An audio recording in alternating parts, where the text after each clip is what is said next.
Good afternoon. It's actually 1 p.m. and we are just starting our day. We've had a very lazy morning. We slept in, grabbed a little bit of breakfast, which we were still full from last night, so we didn't eat much today. Greg had another little nap and I went down to the foyer to upload some videos so I can start doing some editing because the internet's not working in the rooms. So I got that done and then we're heading out to grab a little lunch, and then we've got a 3-hour walking tour of the city starting at 2 o'clock. So it's actually a little bit warm and I feel I have overdressed today for the heat. So hopefully it gets a little bit cooler for me, but Greg's loving it. So yeah, come walk with us through the city of Prague.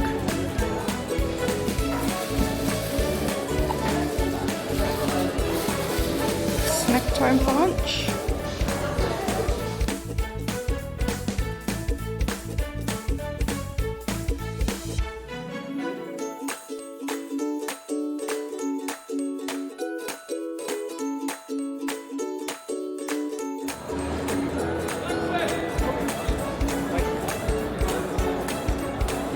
Waiting for the rest of our tour to turn up. Our guide is named Mike with the green umbrella.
I've heard people applaud a clock.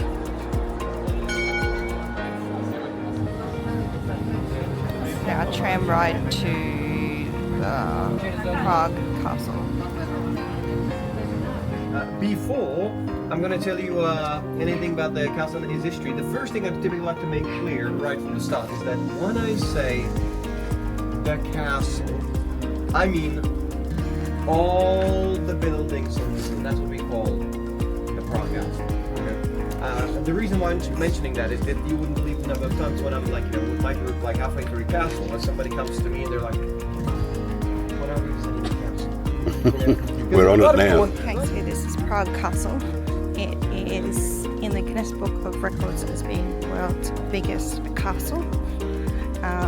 And their president, who's just been elected 2.5 years ago, sounds pretty cool. He does skydiving, rides a motorbike, he has hung off the ropes to clean the windows of the cathedral. Yeah, and he was like the head of NATO, so he's going to have a lot of work to do in this country, and the people seem really happy to have him. So this place is half the castle and half his residency. 1993. So now we are right on the second point of the castle, out of 3. But before I'm going to tell you more about its history, I'm going to run inside there to get us the tickets to get waiting somewhere by this cathedral. And who would have thought that the part of the cathedral you're looking at right now is brand new. So get a really careful look at the front side of the cathedral. If you look underneath the Rosetta window, which is a big round window, if you look at the very bottom of it, you can see all the lights. and on the right are sculptures of guys in suits. And I guess it's not a very medieval part of clothing, is it? On the left you can see two guys staring at some kind of construction plan. On the right side you can see one of them is already holding a model on how the finished cathedral is going to look like. Of course I'm going to tell you a bit more about how the cathedral was built and when it finally got finished. But for that, let's go inside first. So get your tickets ready and let's go in.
So they're building a new organ which is going to have 6,500 pipes. It will be finished in fall this year and then takes a couple of months to tune it. So this was the temporary organ since 1929, which is minute compared to what this is going to be.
This was carved in 1620 on 2 pieces of wood. Shows great detail of the city and a king fleeing the castle. Pretty cool. This is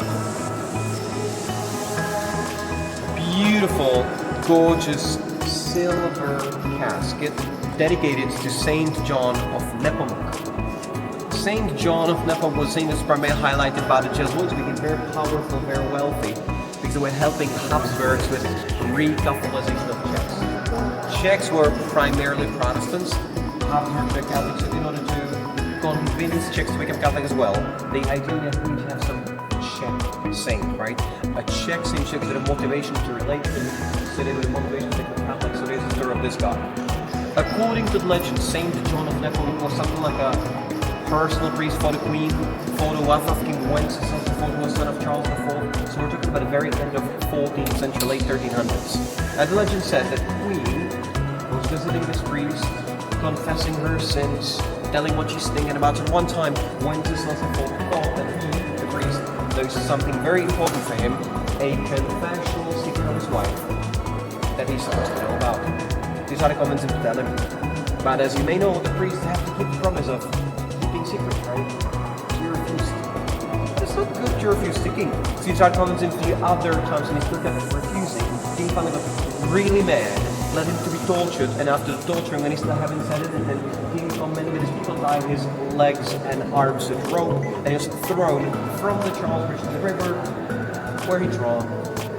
And that's what made him saint. Even though he's facing death, he was still willing to obey the commands and keep the promise of peace and peace.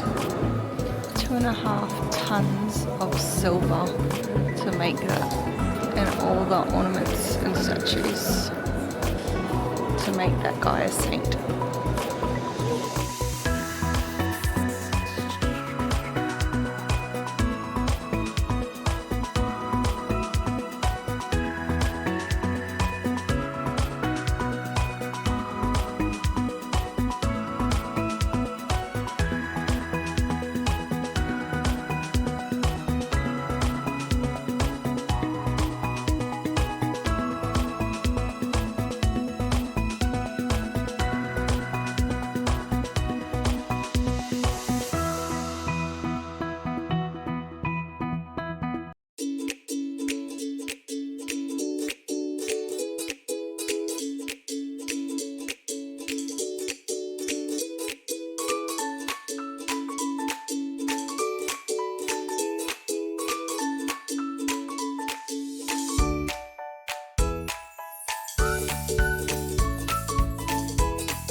When the Habsburgs got the throne in the year 1526, since Habsburgs never really lived anywhere outside of Vienna really for a prolonged period of time, that is why this book was used as an administration wing. So basically, the officers who were appointed by Habsburgs to reign over our kingdom would reign out of those two rooms.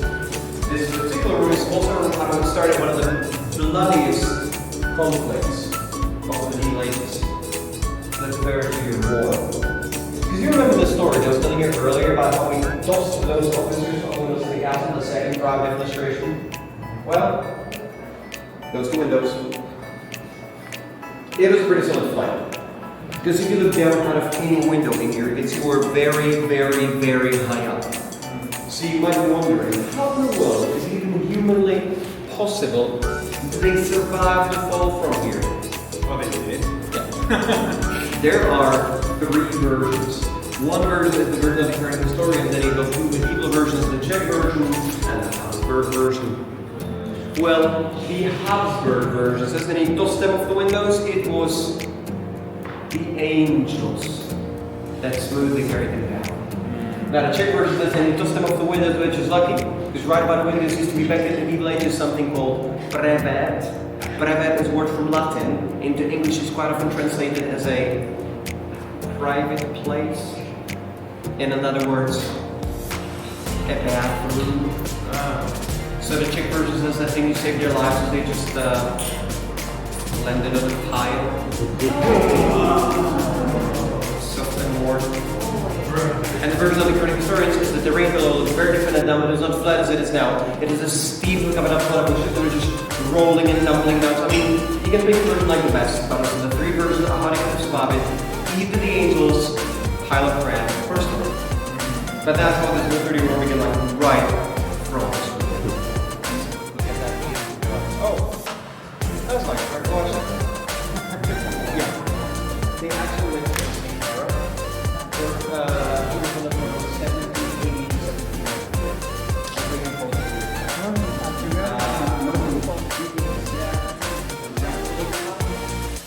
Czech crown jewels.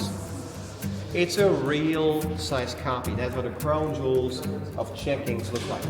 Crown is the oldest, created for Charles IV in the year 1346. Orb and scepter are slightly younger. They're from the beginning of 16th century. What's making a crown so amazing is just the sheer size of the gems. Because some of them, and especially the sapphires, belong to the biggest ones that are crowns of the world. But they're like some of the gems. And they're sapphires, aquamarines, rubies, pearls, emeralds, bunch of gold.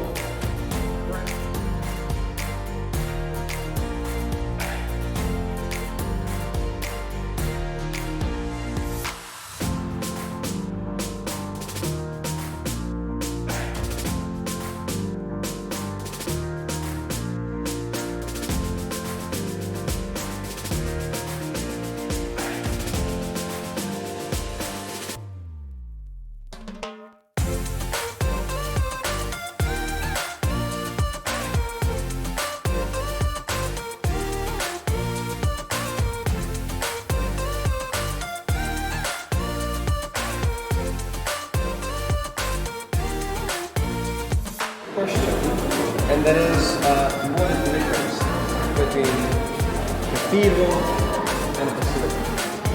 So there are in fact two ways how you can look at it. There is a church perspective and there is an architect's perspective. If you ask an architect what is a basilica, he would tell you that that's typically a Romanesque structure that has one main nave, two side naves. It's got, right by the other area, this kind of cupola at the very back. Sometimes some small, circular chapels on the sides. But that's what basilica is. Three, nave structure with an altar area, half circular, sometimes chapels on the back. That's what basilica is. Asian and Romanesque style. What the church person would tell you is that it is only a basilica if it received blessing letter from the Pope. Then you can call it basilica.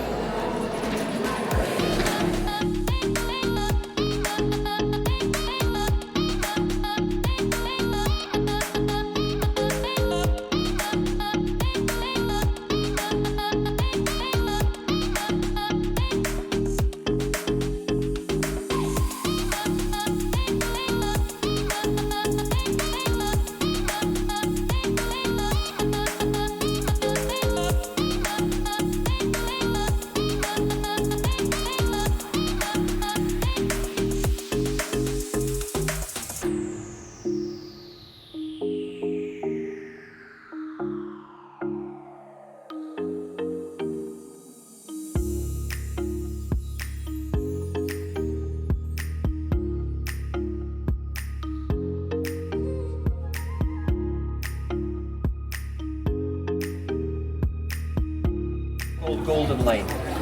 The story of the Golden Lane started already in 15th century, and it got on a throne the Polish king, Vladislav of Jagiellons. But the King Vladislav, as I told you earlier, the first thing he decided to do was to build a brand new fortifications to the castle when he decided to move in.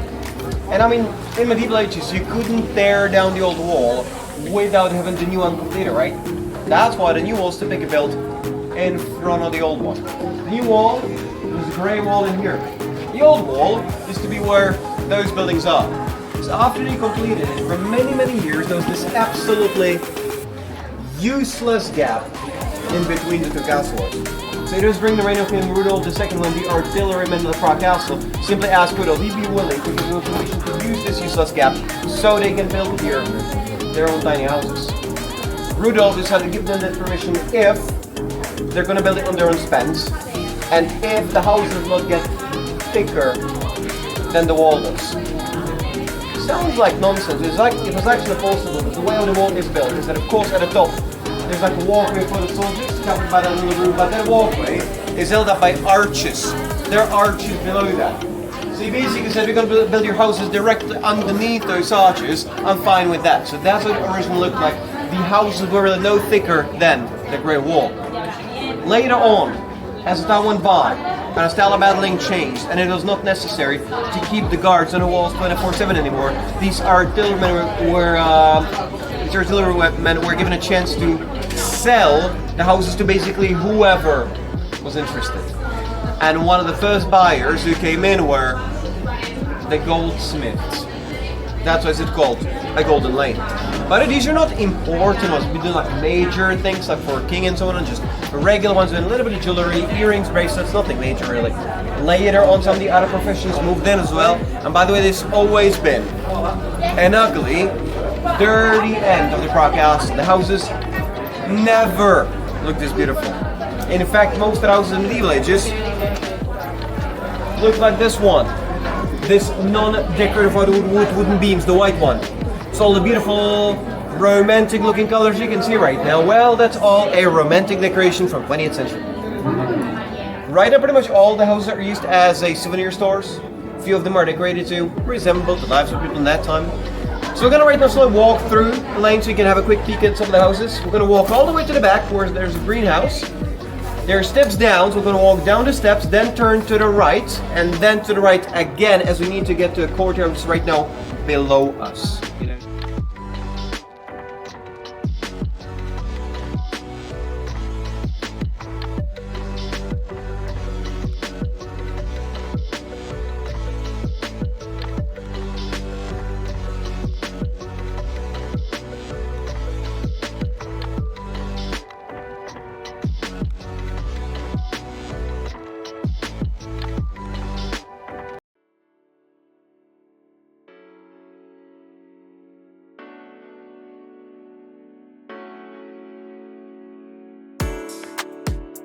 liking Prague. There's Carmen outlets everywhere. She must be a cool chick.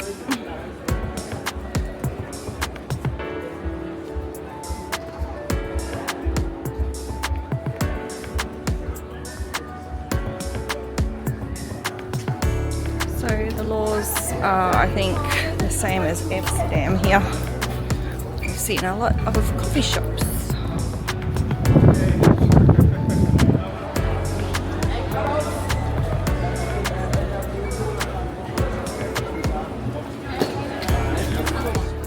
We've got two synagogue churches in Prague. One is, here. One is in the Old Town Square. Both of them are built by the same construction company.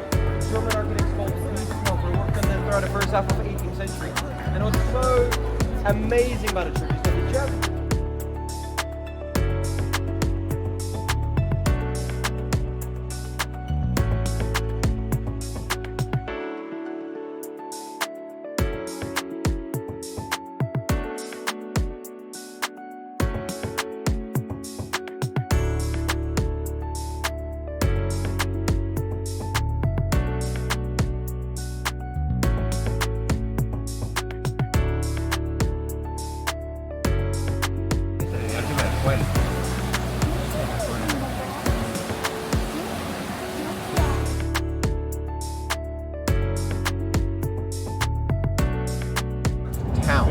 Praha, when I tell people it's called a lesser town, very often people are like, well, why is this a lesser town? Is it like less important? Like why such a strange name? So here's the thing.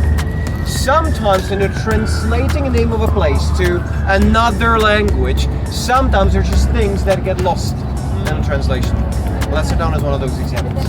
Because in Czech, this area is called Malá Strana. If I would translate Malá Strana, the regular word by word to English, Malá Strana translates as small side. Good, small side.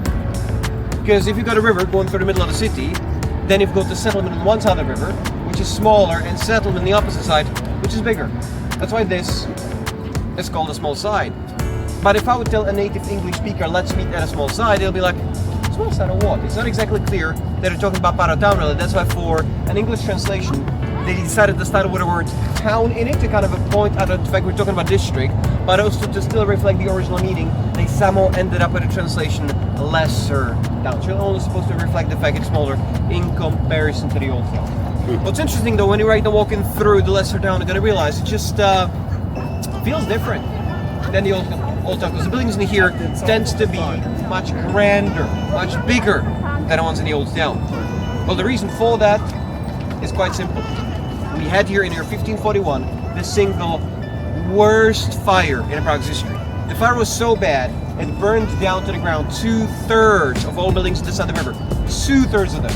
After the fire, the regular people did not have the money to pay for all the renovations. That's why they ended up selling the properties to the nobles, who of course wanted to live close by to the king. So they started building here their own palaces.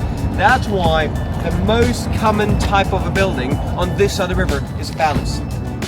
In year 1918, when it turned into a republic, a lot of those noble families did not have the money to maintain those palaces anymore. Sometimes they were simply taken away from them, they were nationalized, and the government would quickly flip the palaces over and sell them to the other countries as their embassies.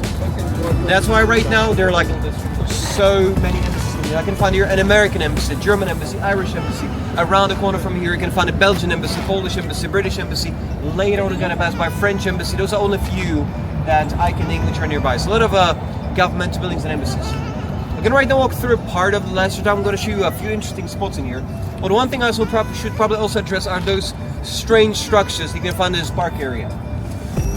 This is a temporary art exhibition from a local sculptor called Krzysztof Ginkiera, who decided to create here an exhibition which is to bring up one important question. The question a lot of cities around the world are right now facing. Because what those are small scale replicas, the real buildings you can find across Prague, which have only one thing in common. A style of architecture called brutalism. His earlier work that he did in 2004, and that is kind of known for the fact he typically does not comment on his work very much. He typically leaves their name tag, and that's it. The official name of this art It's called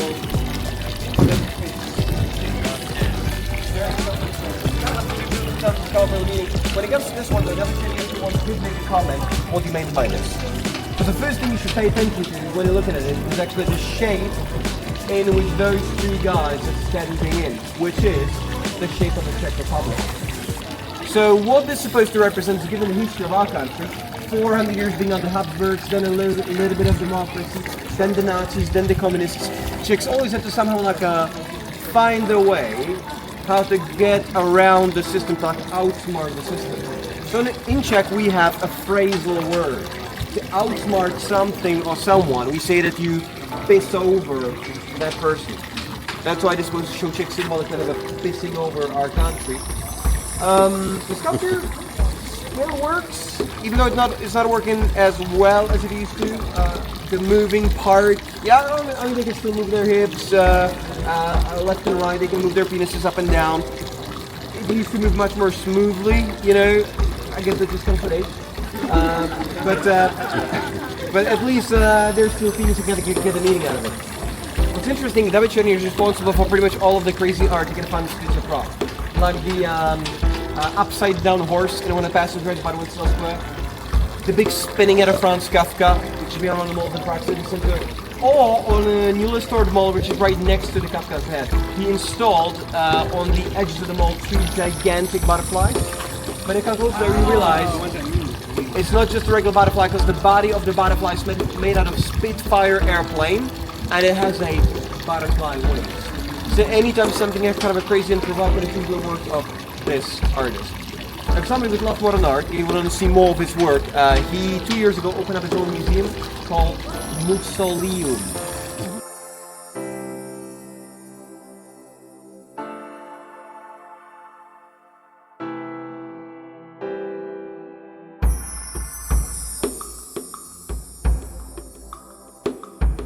Final step to Charles Bridge, which is one of the most famous sites that you can find in Prague. And you know, talking about a bridge, the first thing you should probably know is that a bridge has always been absolutely vital for the city. For one simple reason. In medieval ages, if you thought that they can cross the river without getting wet, gotta pay for that, it's a big luxury. Regular people need to go through a ford which used to 1 kilometer down that way. But if you wanted the luxury, you wanted to make sure that whatever carrier is going to make it safely across the river, you had to pay a toll. That's why the bridge has always been an important part of the city's income. That's why the first bridge was already built here middle of 12th century. It is called the Judith's Bridge. It was a little bit smaller, a little bit shorter, but because it was smaller and shorter, it was knocked down in the floods in year 1343. That's why Charles, in to build a bridge that'll be bigger, stronger, will be able to resist even much greater floods, and that's why they started working on Charles Bridge in year 1357. By the way, it was not a short construction. It took 50 years to complete this. 50. It's one of the masterpieces of that time's engineering. What's interesting is that we're finishing the bridge on each side and to build a gate with a tower. 2 reasons for that. Reason number 1, obviously collecting their toll. Reason number 2, defense. If one side of it falls into the hands of the enemy, they can still defend the other part using the gate. That'll be that. That was even tested. It was in year 1648 when the Swedish army conquered this side of the river, trying to break into the Alta, but they were unable to break through that gate. That's why it was even successfully tested and proven doesn't work in defense. Now, you might be wondering if there was like a fierce battle happening on the bridge. What about all the sculptures? Have they been like damaged or destroyed? Well, luckily, they're all placed later. In the second half of 17th and the first half of 18th century, and those are the sculptures of all different saints that Jesuits kind of like, highlighted and worshipped. What's interesting when you're right now crossing the bridge, you can also notice that these sculptures, they've got very different colors. Some are nearly pitch black and some are very bright. Well, the reason why they've got different colors is that the bridge is right now in a process of not even a renovation, replacement. Because all the sculptures are very valuable Baroque originals that are all made out of limestone. Limestone is a material which, as the years go by, simply deteriorates. It's going to fade away, it cracks. That's why the historians think it's actually far better to preserve the originals for the future generations by creating an exact replica and fitting here a copy so the original can survive for the future generations. That's why we've got so many different colors. That's why sometimes some are even missing. But right now all of them should be on a bridge. Last interesting thing worth mentioning is that it might be hard to believe, but cars were getting across this bridge till 1960s. I mean, in the 60s they finally found out it's kind of an old bridge. Just maybe like give it a break. And that's why they decided to make it finally purely pedestrian. But up until 60s, it was even used for cars like regular day-to-day traffic.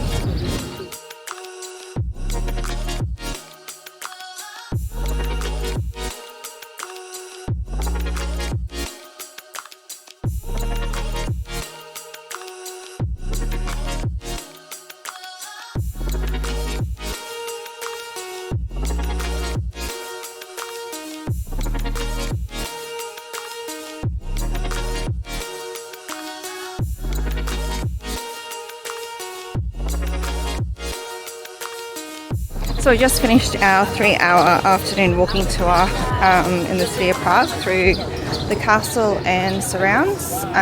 Mike, our tour guide, was fantastic, and yeah, definitely recommend it because honestly we came to this city and had no idea about its history or anything. So now we are just going back to a little restaurant that Mike recommended so we can have traditional Czech meal for dinner before we go to our next tour, which is at 7:30, which is Ghost and Medieval Dungeons. So yeah, we'll see what our meal consists of.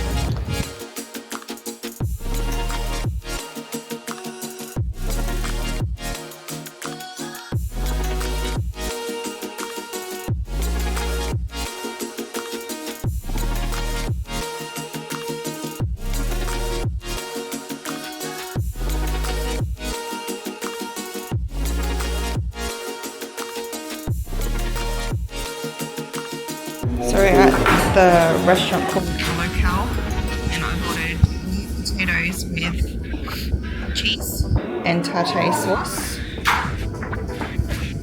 And Greg ordered schnitzel and mincemeat and cheese schnitzel, and mashed potato. which is all free. So local cuisine.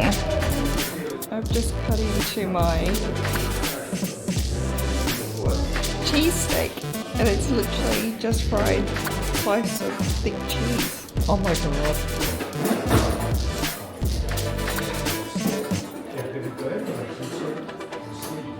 Surprisingly yummy. Not a fan of their Kofola. Yeah, definitely not a fan of that one.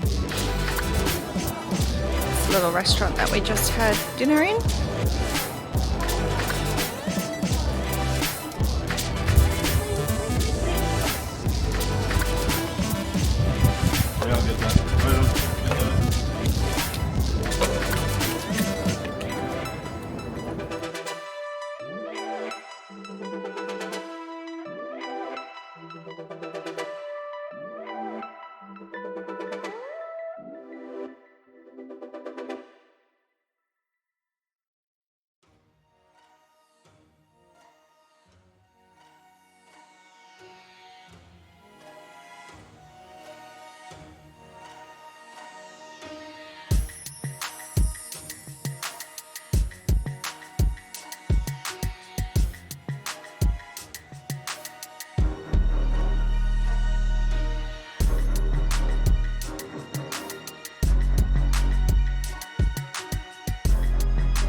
on to our next tour. We just had to get a gelato, and it's basically vanilla with ice magic through it, I think.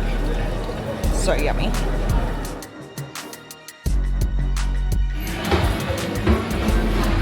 So we just had a drink down there in the Black Angels bar where you're not allowed to take photos or video.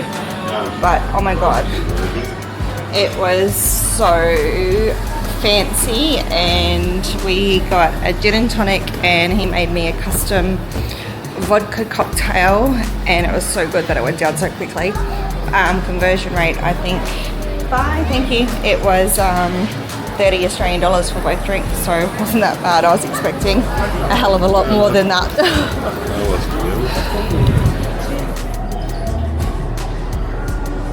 We're down to our last €2, so we needed to get some more money out, so I think we're getting a bit of euro and a bit of Czech as well.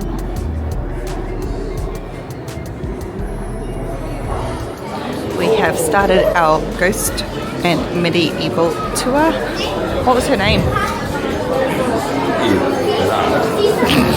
I can't remember her name.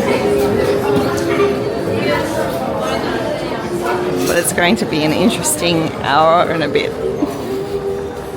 The pub actually used to be over in that hill. It was called the Pub by the Green Frog. You can see the Green Frog up above. Just a quick tip.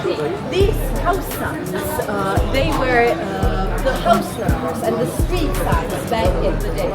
Because the peasants, they could not read, and they would not be able to orient themselves in the city. So they had these house signs, and whenever they wanted to meet someone, they would say, "Meet me by the Green Frog," and everybody knew what they were talking about.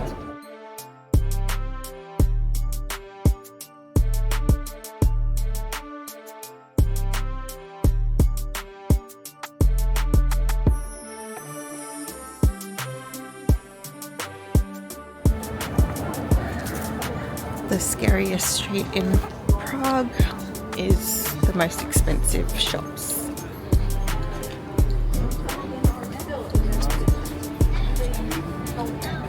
In the ground, and that used to lead the water outside of the street. Very cool. Now, back to the blood. Prague used to prosper during the reign of Charles IV. You can see how it almost tripled in size in only a century. That was all during the reign of Charles IV. At the end of his reign, there were almost 40,000 people living in Prague, and Prague was one of the biggest cities in Europe. But after the good times had to come the bad times. There were disputes in the church because they were selling get to heaven without sin just for money, and they were not helping common folk anymore. Or upstairs was a pub, and they needed somewhere to keep their barrels of beer. So they dug up this whole space to serve as a storage. It's still very old, but not as old as that outside street over there. Also, these places, these undergrounds, were connected to each other, but were walled in after the Second World War because people started using them more as their basements. And that's why also most of them had concrete poured in and are not accessible and are not. But how? 23 of them were beheaded, 4 of them had. And then most of the heads were hung all on the towers across the city to serve as one. Some of them, their bodies were also quartered, and those parts were put up for display as well.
unfortunately, it's not the bone. It's the rats. Probably the worst one here, honestly.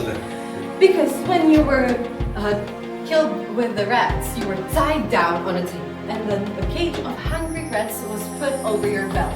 Yeah. Then the bottom part of the cage was pulled out, and the rats, they wanted to eat and escape. And a convenient way was through your belly, exactly. So they just ate through your innards, and you slowly died. It was very painful and very useless. And it really happened. This one is not legendary.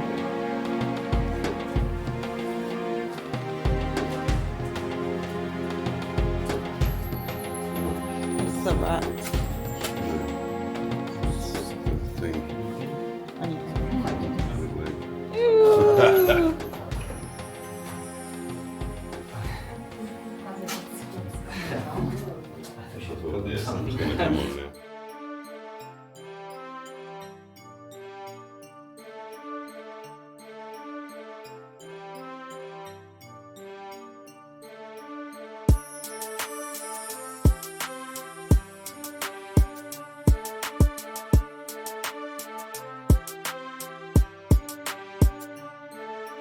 So we just finished our ghost medieval dungeon tour with Ali, was her name.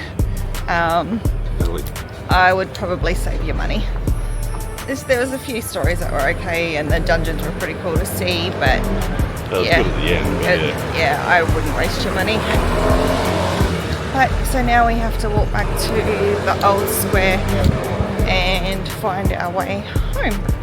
But yeah, good day in Prague exploring. Absolutely beautiful place. I love it. Everything's here. So much history. So tomorrow we can't wait because I have booked us into a beer spa. One of the American couples told us about it last night at dinner, and I was just like, what? So I had to Google it today, and we found out that you actually do a spa filled with beer. So, and Greg gets to drink as much as he wants in the time that we're there. From the spa? No. God, I hope not. I need a big straw. So yeah, it'll be interesting. So stay tuned, and yeah, we'll see you tomorrow. The masses waiting for the clock to go off. They're going to be a little bit disappointed at looking at it as well, because literally only the skeleton moves.